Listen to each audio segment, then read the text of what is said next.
Welcome, game changers, trailblazers, and freedompreneurs. I'm super pumped for today's episode. We're going to drop some bombs. I'm here with Ryan Bowles. How you doing, brother? Dude, awesome, fantastic, and just cool to be hanging out with you. Yeah, mate. And it's very different to the first time we met, which was as wingmen for each other in a West Hollywood nightclub a few years ago. Seems like years ago. Wasn't that long ago. But we obviously met through mutual friends at a ClickFunnels event. Went out, had a dance, had a fantastic time, kicked things off, and have stayed close acquaintances since. And you run a phenomenal program that's seeing some epic results when it comes to profiting off Facebook groups. Tell me why you're different to other people out there doing what you do. Oh man, first of all, those memories will never fade. They were just a good time when you could travel and, you know, enter clubs freely. Back in my day when you could jump on one of those metal plane things and travel around the world. I'm sure I'll be telling my kids that one day. But thank you in terms of the program. And I love that question in terms of what separates us.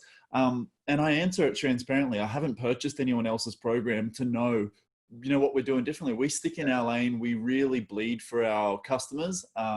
We know them personally, even though they might be purchasing, you know, a one-time small course or program. We really are there for them, and we're there to help them grow. We continue to upgrade the program. So if any of those things separate us, then maybe that's what it is. But I can't tell you strategically what those things are because we're head down, tail up focused. Yeah, absolutely. And look, if you're watching this from wherever you are, and many of the platforms we're going live right now, regardless of whether you've currently got a Facebook group or any group for that matter or not, it's not going to matter because we're going to drop some bombs around how you can increase your income and increase your impact. So this is one of the many Freedom Series podcasts and live streams we're doing to better help to educate people. We've just been through a massive pandemic. There's a bunch of shifts and changes happening in the economy as we know it. And I'm fortunate enough that I'm invested in and own several businesses to which every business has grown quite exponentially in the last 6 months. One business, you could say it's luck, it's the right industry. Two, you could say, you know, it's fluke. But to have like the 5 that we do and have seen pretty epic growth and all, like there is a methodology to our madness. And through this Freedom Series, I want to interview amazing people like you, Ryan, because you've been such a huge help in some stuff we're doing as well, to kind of, I guess, expose and share how you too can increase your income, increase your impact, and actually enjoy your business again. And I ask that if you're watching this right now to chuck a like in, comment what you hope to get out of today's series, any questions you have, and equally too, start a watch party, like let others know about what we're doing here so we can spread the word and help a lot more entrepreneurs to create a life of freedom. Ryan, what do you think is so important about building a community? Oh, if I could sum it up in one word, I think it's rapport. And tell me more. It's so huge when it comes to business. Business is all about people. Yeah. And when people connect, it's all about rapport. And so if we can't get face to face with people, and our business is global, so we've got clients on every continent, in every country, how are we going to do that? Now, take it one step further. If we can't hold live events anymore, where does that come into play? And I guess that's where the online space has just exploded over the last few months, which you would have seen and have seen with your clients, your businesses, etc. And if we can't get face to face with people, we've got to do it online. And if we're not doing it, you know, if it's not happening via just a live video, maybe within a community, you can really build rapport because you get to know people, you get to help and solve problems, you get to add value. And then if the timing's right, if the opportunity is there, if the need is big enough, then you get the brilliant privilege of being able to work with people as well, which is such a humbling, you know, place to come from. So community, massive, and rapport is the one thing that connects all the dots. Love that. If you're watching this right now and you've currently got some form of an online aspect to your business, jump in the comments and let us know. By the way, my teams in and across all the platforms, they'll feed any questions you guys have back to us so we can get answers as well. Here's the best thing about adversity: opportunity. Yes. And innovation. I was at the gym earlier and I was like, what has separated us over these past 6 months and our clients from those that have had their businesses taken away from them or fallen over. And it's honestly not, and I'm open to the hate, but it's honestly not the economic environment, right? Some of the biggest companies in the world have thrived and grown through that. And I was thinking in the car on the way back, I was like, man, there's one question that asks two different ways, gets a different result. And there's a question of like, first question, how do we survive this pandemic? Yeah, right? Which is the first thing naturally.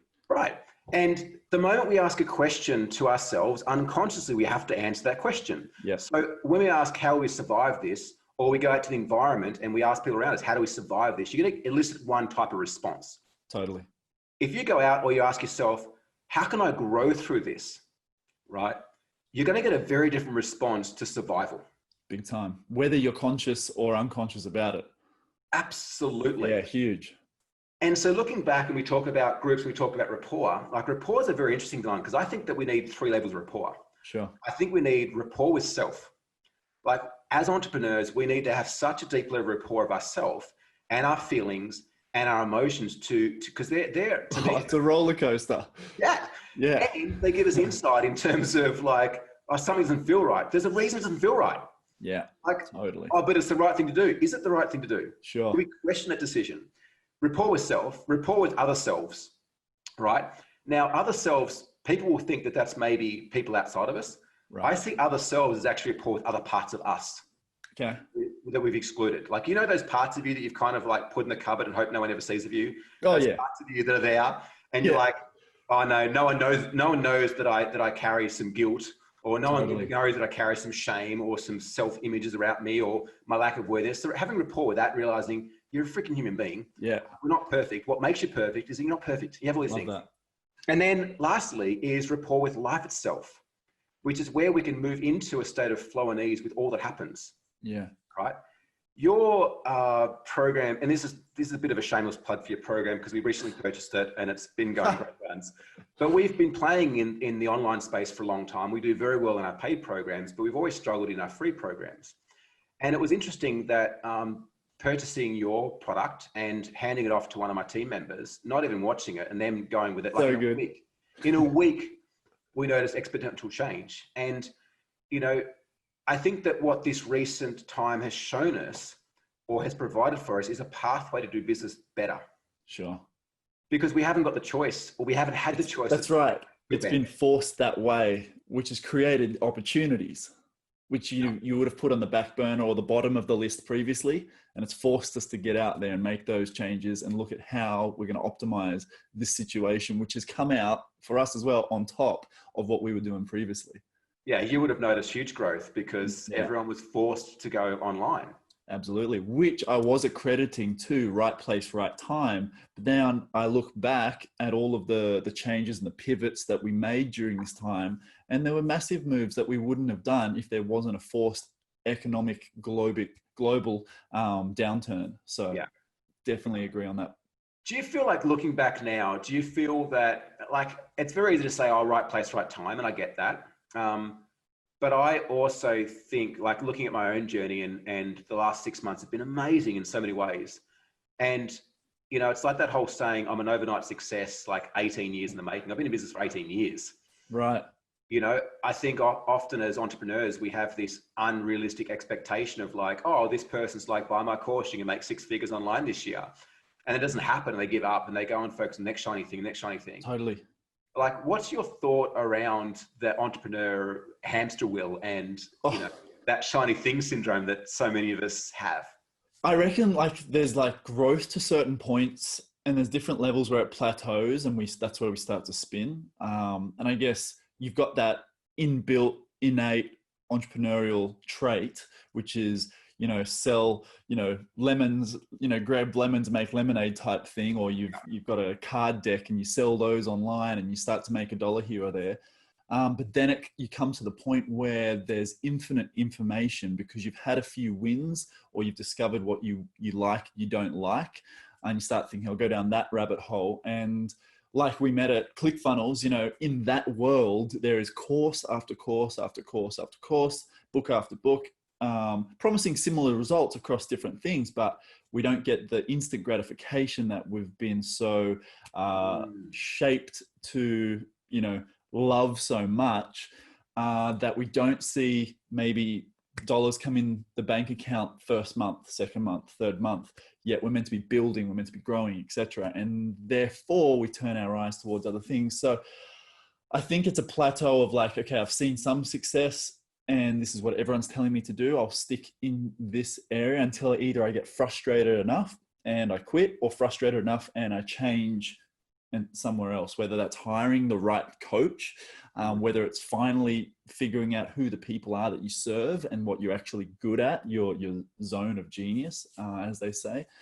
It's like a mixture of all of these things. And I know because I've been there, 2 years ago, I was serving people that at the time, for the longest time in the creative space, that's where I was really enjoying, until I got to the point where I was frustrated with the people I was serving. And the fact that they couldn't afford the thing I was offering that was super helpful and they would get results from.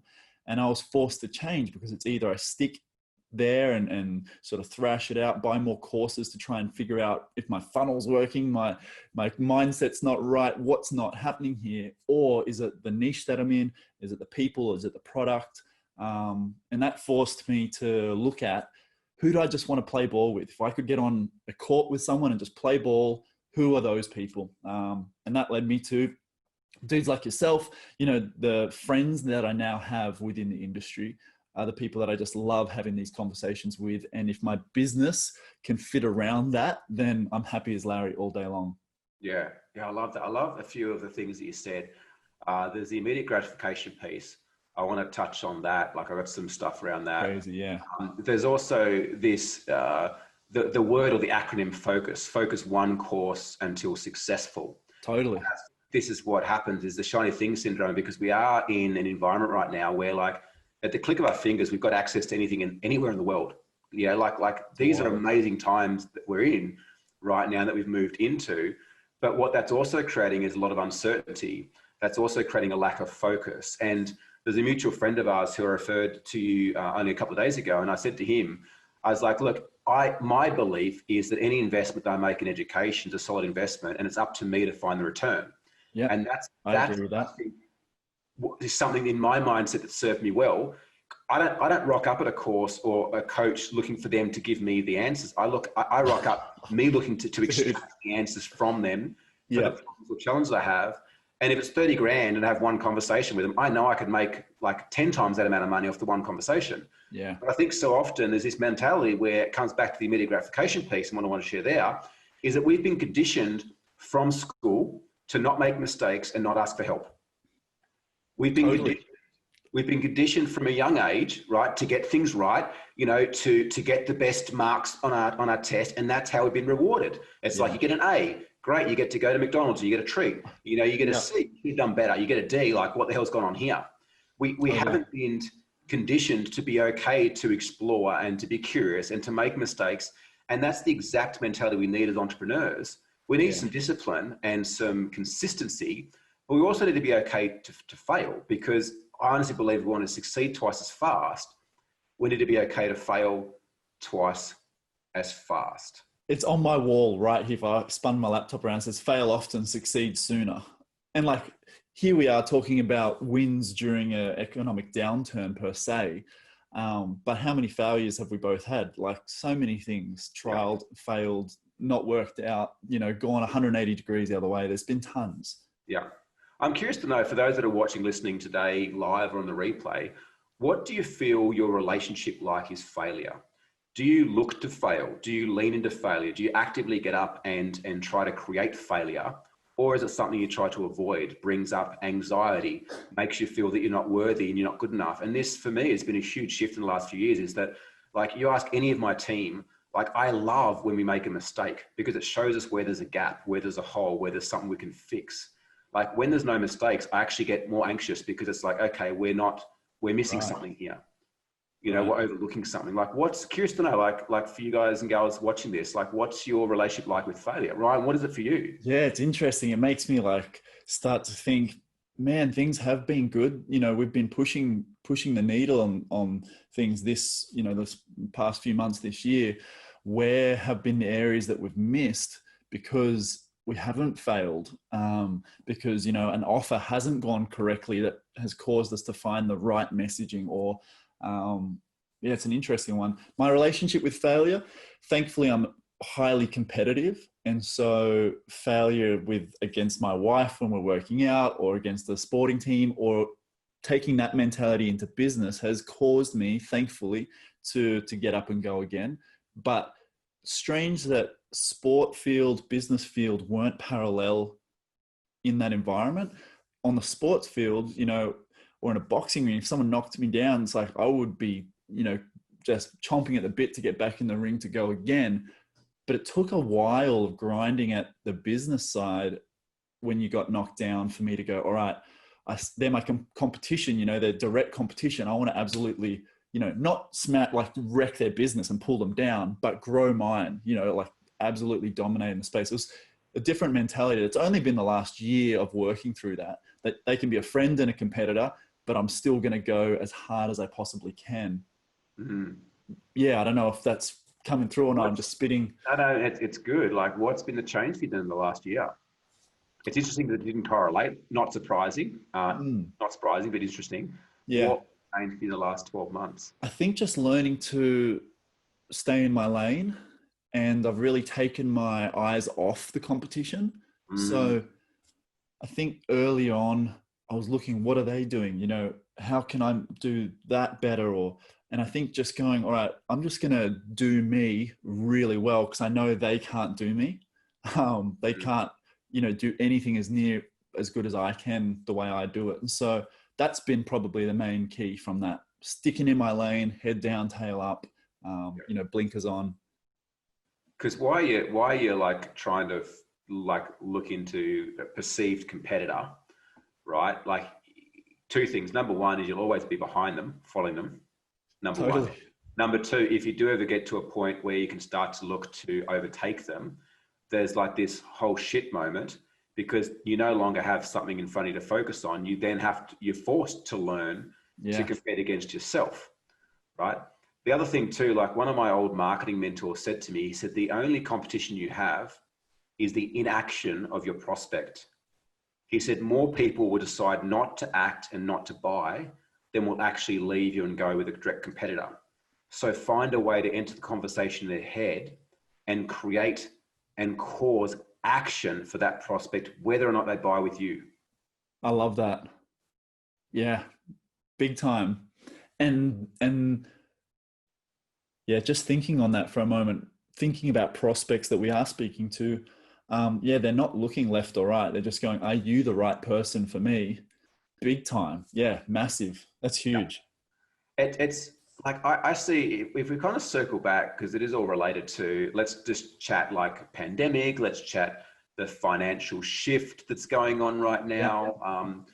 You know, I recorded a video back in April saying that I'd never been through a pandemic before, but the principles I'm about to share with you will work in any economic environment. And we've tested that and proven that to be the case. Yes. Coming through this. Did we know what COVID was going to look like? Shit, no. Did it have a magic ball? Kinda. You know, that magic ball was proven strategies that have worked time and time again. And it was a robust mindset to know that this will eventually end. And even if it doesn't, like, all I can control is the way I'm reacting to it. I can't control the situation itself. So I'm going to control the way I'm reacting to it. And I'm going to put in place the proven methodology, which is, you know, niche, offer, message. Real basics. Yeah. Like real basics. Yeah. The market shifted. People were still spending money. You know, how many people now have got shelves full of hand sanitizer they can't move? Yeah, and toilet paper. Yeah. And toilet paper, they were way too late to the party. Yeah. Right? Yet others that saw the opportunity early on made a small fortune, knew when to get in, knew when to get out. It's like buying shares. For sure. Right? The market is always spending money. And in actual fact, there's a lot of financial data that I watched that there was more money being spent during those periods of isolation than outside. People were at home, they were stuck on online shopping, and they were spending tons of money on shit that they don't need. And we know tons of people personally that were earning more or are still earning more than they were previously as a family unit, as a single person, because of the way the Aussie government structured their, their system, like sitting on their hands, not working, money in the bank and not having all the other expenses that usually go on, there's only one way that that can result is more money. So that does usually also result in more spending. Absolutely, absolutely. And look, if you're enjoying this live stream so far, hit the like, send a comment like, what's your biggest challenge in business currently? I'd love to know, and me and Ryan can certainly help jam on that one. So let's come back, like niche, offer, and message. Like you say basics, share with the people watching this today, like what's your interpretation of that and why that works in any market? My interpretation of that and why it works in any market. I think, and I guess I came about this personally in a roundabout way of going, all right, first of all, I serve all people. And I don't think that's a problem when you're starting out, because you want to test messaging, you want to test offer and product. And then you want to really refine that once you start getting some real results for a certain amount of people that you want to play with or play ball with. For me personally, it's because, you know, we're more happy to turn away people that aren't fit for our program, because we know that the results on the other end of that can be so varied, whether they're unhappy with the product, they feel they don't get what they were promised, they don't get the results that they see others getting within our niche and our market. Yeah, there's so many things there. They might be asking for a refund, whereas, you know, if they were the right person, the right customer, they would be thoroughly happy with the product and the program. So I think there are just a few things off the top of my head. What was the second part of the question? Well, I guess I'd love to understand like your interpretation of how you see that, just understand those core fundamental principles around niche, Yeah. Knowing your niche, knowing your offer, and having a clear message. Yeah, and if we tie it back to grow in any environment. Yeah, and if we tie that back to a community, you know, having quality people, which is your niche, you know, those people that understand when you say something, you know, you say jump, they say how high, rather than wasting time answering, picking apart different things with people that, you know, sure, someone, you know, they need someone's help, but it might not be yours. And so I guess the learning in all that has been to be okay with saying no. Yeah. Plenty of times. And, you know, even if someone's willing to pay us, you know, not having them a part of our circle or our family will actually benefit the rest of the people. So the value to the rest of our clients and customers goes up, because we might not allow someone in that could spoil the bunch for everybody. So these are just some thoughts. I don't know if I'm answering it correctly. Yeah, no, it's great. There's a part that you shed there, and I feel for many business owners, turning clients away seems like a stupid idea, right? It's like, oh, but they want to pay for my product or service. Why would I turn them away? Like, you know, I need cash. I need this. In the beginning, you just said like it's okay to work with anyone and everyone, but there does become a point where you need to start to create more boundaries and more guidance around the values alignment between both staff and consumer as well. Because otherwise what happens is you end up serving a whole bunch of people that are not your ideal client, that end up causing you more trouble than it's worth, and it stagnates your business growth. There's a part in my new book, The Path to Freedom, I speak about, and it's this thing that I discovered a few years ago, actually doing a landmark course around integrity. So for those who've done landmark will know, like there's this big spiel around integrity and things like that. And it was great because I realized there was a lot of areas in my life where I was in integrity and a lot that I wasn't. But then me being me, I started to look at it against business principles. And what I realized is that through me being out of integrity, meaning that I was saying stuff that I either A, didn't follow through on, or B, never had intention of following through on, I was actually pre-programming myself to not follow through on my word. Now, how does that relate to business? Let me break it down like this. If you set a goal for yourself and you've got a proven track record of not being integrity, of doing what you say and saying what you do, how do you think that that's any different that when you set a goal, you'll follow through on it?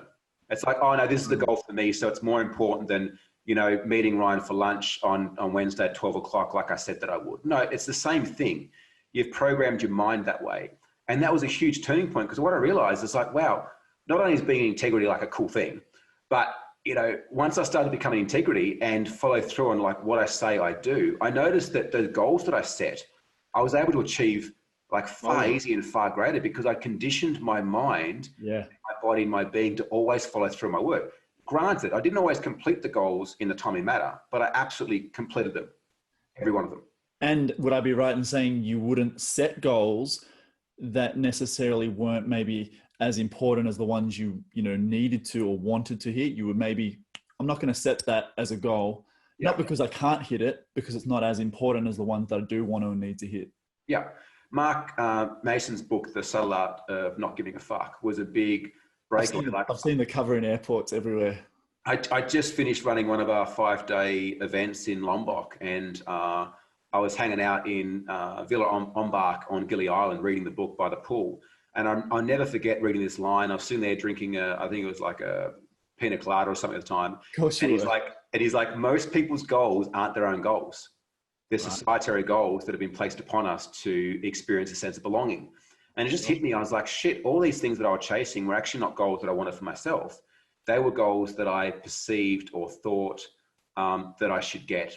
But I never was aware that they weren't my own goals. And so that point onwards, I started to, as you said, move a lot more into integrity with what are my actual goals? Like, what is it that I actually want, which obviously helped them to start being achieved far faster. And was he referring particularly to the materialistic goals that the world sets? The house, typically the lifestyle. That goal to buy the Ferrari, is it your own goal? That goal to make $20,000 a month, is it your own goal? Do you need that much to live? Do you want that much to live? Sure. Yeah. Big questions. And I guess that was the thing more than anything through that book and the inquiry with that principle in Landmark into kind of relating back to business, I started to get clearer and clearer on what I wanted. And sure, there was some materialistic aspects around that, but a lot more of it was around the way I wanted to feel and the way I wanted to operate and the way I wanted to have interactions with others. And the money and the other things come as a result of that. Yeah, interesting when you relate it back to business, because I never thought the question would, or the thought would cross my mind in terms of where do I want my business, not to plateau at or get to a point where it plateaus, but what's actually a content part, like, because it just seems like in the business realm that the sky's the limit. You just keep growing and growing and growing, but maybe that's not exactly what you want or need, or, that would suit you. Maybe you don't need to keep growing. So you've got a team of 20 and then you've got headaches of team management. Maybe that's not quite what you actually want, but that's what you've been programmed to because of the big voices that have the biggest audiences saying grow, grow, grow. Interesting. And I think it also comes back to like some innate part of us and that core desire we have to belong. It's like we sure. Position ourselves to see qualities in influences or other people that we aspire to be like. And so therefore, rather than taking on board those one or two qualities, we think that we have to be unconsciously all aspects of them. And so therefore we take on board their beliefs, maybe their goals, their behaviors, their desires, because we want to belong to the aspect rather than, which is something that you've been through. I know in this last year. And I remember like 2 years ago when we met, like my honest feeling, if I can share, like I felt that you're a bit lost back then. Totally. I could tell there's a huge desire and passion in you to create change and do something huge. You just had no idea what it was doing. And you knew that at the time, what you were doing was not what you wanted. And that frustrated me for years. I remember. Yeah. But you persisted and you got clearer and clearer onto you. And now you're where you're at. And I think that's what a lot of people fall over. They think that they have to have their shit together. Like, I'm in business, I have to have all my shit together. I have to have everything put in place that everyone tells me to do. They get totally overwhelmed and stop enjoying the journey. Yeah. And maybe if I can speak into that a little bit further as to the frustration that I was feeling, that it wasn't frustration because there was no success. Like, my course at the time was doing 6 figures, within my Facebook group and what have you. But the frustration was not serving the people that I want to serve ultimately and hang out with. And so it was that type of tension. It's like, like I'm making my way and like I'm having successes on webinars and things like that. But it just wasn't a personal purpose satisfaction. Yeah. Do you think there's something there around us not wanting to like cut away the deadwood. It's like we have this thing there, it's making us money. We know within our heart that it doesn't quite feel right, but then there's the fear of, I guess, abandoning that. Or starting again. Big time. Big time. And knowing that you're created for a purpose, you know, in whatever field you're in, you know that you've got that calling on you, but you've come so far, you've tried and failed, you've spent money on ads, like getting technical with all that stuff. You know, I spent, I don't know, $8,000 filming in this office with full team, filming this full course. And I'm like, oh, all this is going to go to waste, you know. Turn the page 12 months later, you know, my course cost me $0 to film this time around. It was literally myself and my laptop filming Loom videos, but that is what has gotten the results with the people that I want to hang out with. It's not a professional camera crew in here for the wrong audience, you know. So cutting away the deadwood for sure is one of the hardest parts. Has this business grown faster than the last one? Way faster. Has it been more enjoyable? Oh, yes. And is it making more money? Yeah, 100%. All right. So it's grown faster, it's more enjoyable, and it's making more money. And think about, like, going back to like a gardening analogy, you know, like you have to go out there and prune off the deadwood. You have to cut away the branches that are not, you know, thriving and living. You know, cutting something back causes it to regenerate. Go and look at the bushfires. Go and look at the forest. Yeah, that's right. Generating as a result of that burn back. Sure, it looks devastating, but the growth and the lushness and the smells, everything that comes through that process is amazing. Now, I'm not giving you advice right now to go and like burn your business down to the ground and start again. Like there's a strategic way that we go around this process. Totally. I'd love to know in the comments, like, are you passionate about what you're doing right now? Or do you feel that there's maybe a bit of a misalignment with what you're currently doing and something else, which you might not know at this point in time? And what advice would you give someone, Ryan, who might be in that position where they're just not fully fulfilled? Their business is maybe making money, it's doing okay. They might have just invested a bunch of money on filming videos, on new equipment, or, you know, hiring a new staff member in, but they know in their heart that something's not quite right. I just start locally. So, you know, I look at myself and go, all right, if this isn't satisfying me or fulfilling me right now, and I'm going to do something else eventually, and I'm walking some family friends through this at the moment, it's like, okay, well, what are my other skill sets or my passions? Can I, you know, help some people for free on the side, call it a side hustle or whatever you want after hours? You know, I'm doing my job here. I've got my business. That's keeping me afloat. That's cool. Over here, what are some stuff that I can help some people with? See if I can get some runs on the board, see if I can get them some wins, and see if there's just any movement there, any momentum at all, and then figure out, all right, cool. Now, is there a need for this in a wider market? You know, in my circle, just my circle alone, without going to the marketplace, who in my friends and my family, my business networks might want this sort of service? And just start asking people. It doesn't need to be a landing page online, just verbally or a text message. Find out, you know, is this something they would potentially want or need? And then find out, all right, are people already paying for this service somewhere online? That's where you just get Google out, find out who's offering the same service as you. And if there are, that's not a bad thing. That's actually a good thing because it's been validated for you. That's probably the starting point. 3 things. Yeah. And let's be honest, it comes back to what we spoke about earlier, which is like niche, offer, and message. You know, totally. Who is a bunch of people out there that have got a particular pain problem? And often it's a pain problem we've previously had, you know, 3, 4, 5 years ago ourselves, that we've managed to overcome and resolve. Does the offer speak directly to resolving that pain point and articulate that you know that niche well enough? And can you package that up in a message in such a way that inspires them to want to find out more, that has them curious about wanting to purchase from you? And I think that when there's an alignment with that, and, you know, you're doing something from your heart where there's a calling, I think that's a recipe for a fast growing business as well. Of course, there's a few other things involved, but it's a very good place to start. Okay. Definitely, especially if they're willing to pay for that. If they're not, then you're in trouble. But yeah, absolutely.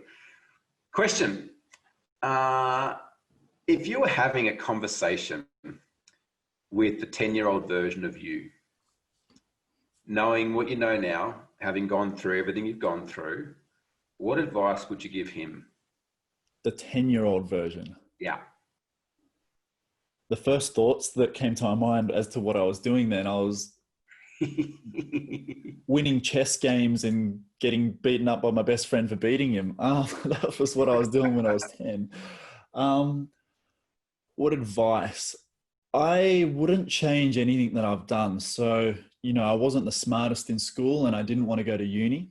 I would encourage, and maybe it's easier for me to imagine talking to my son one day that I don't have just yet. But when I have a son, what would I tell him? I would encourage him to follow his nose, to be curious, to break the rules. I broke the rules, I failed art, and things have come around. I've tried a bunch of stuff. I've got my feet wet in tons of different things, failed along the way, had some successes, but, traveled, gained experience.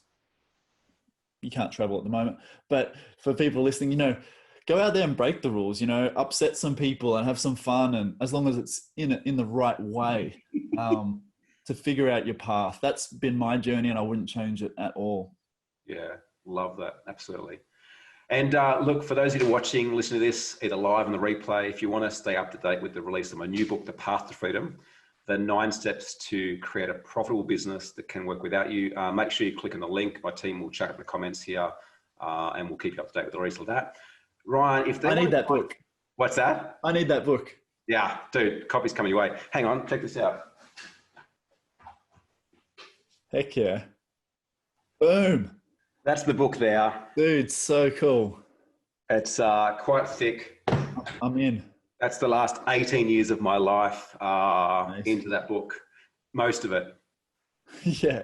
The parts that I can share.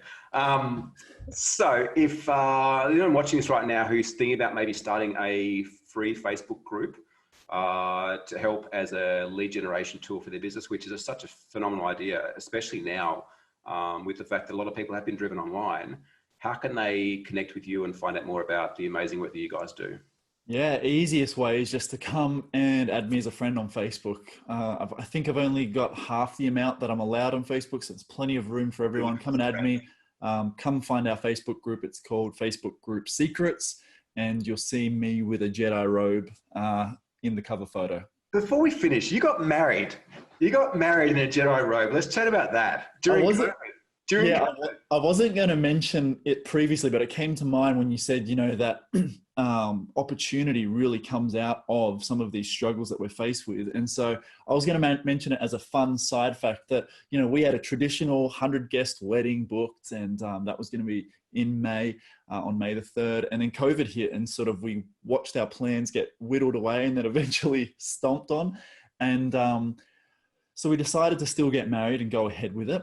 And I always wanted May the 4th because that's Star Wars Day worldwide. And we ended up doing it. We had it on the beach, and Kaylee, my incredible wife, is also a costume seamstress, and she's worked on Thor, Pirates of the Caribbean. No way. Wow.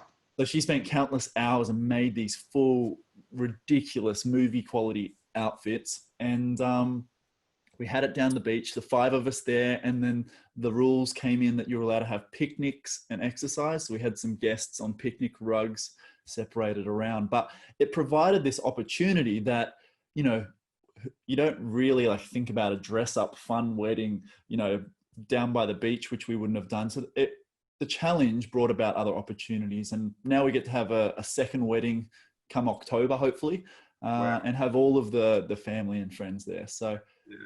There is definitely a silver lining if you look for it.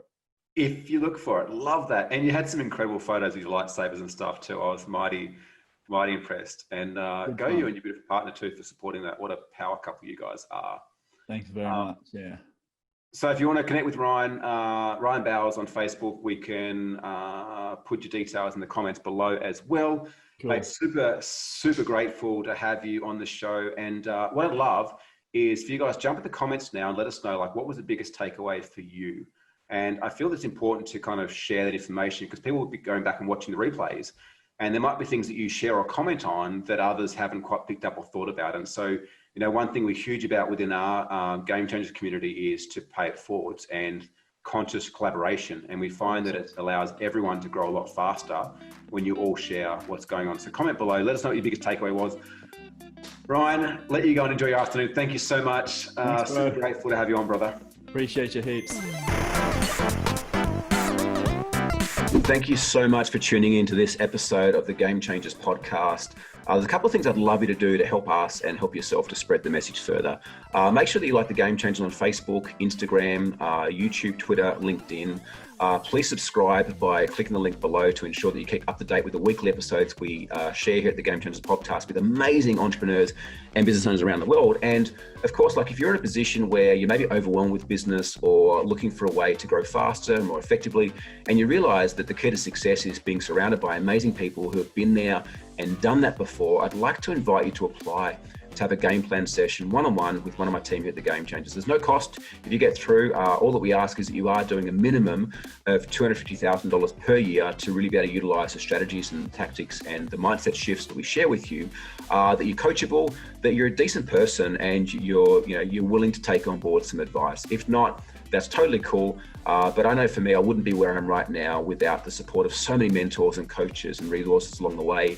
And I'd like to pay that forward and give back to you the opportunity to work with us one-on-one for free to put together a customized game plan. And the reason we're doing this is a couple of things. Number one is that sometimes it's just the smallest thing that can make the biggest difference. And I think that entrepreneurs and business owners have the opportunity to change the world. And if we can maybe help you to make the smallest shift to change your life and your world, you're changing ours in return. The second thing is that we are always looking for amazing clients to work with and to welcome into and invite into the Game Changers community. And so if at the end of the call, you do feel that there's a huge amount of value there, that we feel that there's a great values fit there, we can have a conversation about working together. But this game plan call, there's absolutely no obligations to work with whatsoever. Allow us to help you with the years and years and years of knowledge that we have in growing and scaling great companies. And I think that business owners are the future of the world. If there's a way that we can help you to create a better business, more profit, more fulfillment, more fun, I would love the opportunity to do that now. So click the link below, book your game plan session, make sure you follow us on social, and stay up to date with the latest episodes of the Game Changers podcast. My name's Barry William Magadity. Thank you so much for your support and look forward to seeing the next one. Bye for now.